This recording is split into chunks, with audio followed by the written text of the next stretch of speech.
पारंपरिक cops and robbers कथा नेहमीच प्रेक्षकांना आवडते आणि योग्य पद्धतीने सादर केल्यास त्याहून उत्तम मनोरंजन मिळू शकत नाही.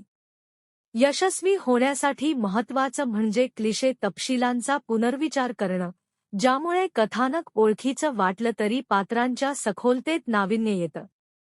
युद्धरा काही नवी घडामोडी घडवतो, पण त्याच वेळी अनेक ठिकाणी जुन्या साचेबद्धतेत अडकतो. त्यामुळे काही स्फूर्तिदायक ॲक्शन सीन दिसले तरी त्याचं पुढचं कथानक अनावश्यक लांबतं आणि अतिशय पूर्वानुमानास्पद होतं. मुंबईतील अंमली पदार्थांच्या तस्करीवर आधारित हा कथानक आहे. युद्धरा, सिद्धांत चतुर्वेदी आणि त्याचा मार्गदर्शक, एक जुनाट पोलीस अधिकारी, ड्रग लॉर्ड फिरोज राज अर्जुन आणि त्याचा मुलगा शफीक, राघव जुयाल यांच्या विरुद्ध युद्ध छेडतात. कथेच्या सुरुवातीला युद्धराच्या दुःखद बालपणाचा उल्लेख आहे, ज्यामुळे त्याच्या पात्रात क्रोधाची भावना आहे. गजराज राव आणि राम कपूर यांच्या पात्रांकडून त्याला वडिलांसारखा आधार मिळतो. काही प्रसंग लक्षात राहण्यासारखे आहेत.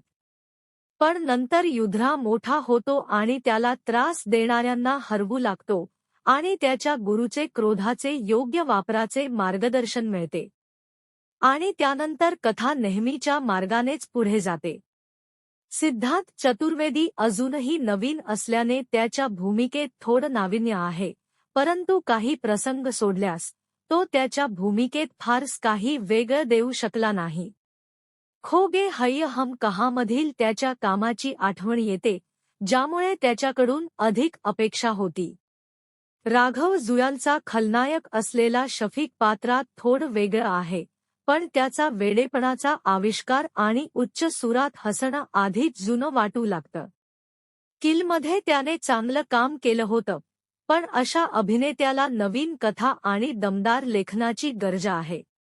मालविका मोहनन, निखत, नेहमीच्या नायिकेपेक्षा अधिक भूमिका साकारते, जिथे ती काही ॲक्शन सीन्समध्ये प्रत्यक्ष भाग घेते. ती कोपऱ्यात उभी राहून फक्त किंचाळत नाही, परंतु गतिमान ॲक्शन सीन्स चालू असताना अचानक गाणं लावणं योग्य नाही. समुद्रकिनारी स्लो मोशनमध्ये गाणं सादर करणं सगळ्या वातावरणाचा रसभंग करतो. अंतिम निकाल, युद्धरा काही गोष्टींमध्ये नवा प्रयोग करतो, पण एकूणच चित्रपट जास्त लांबतो आणि तेच वाटू लागतं.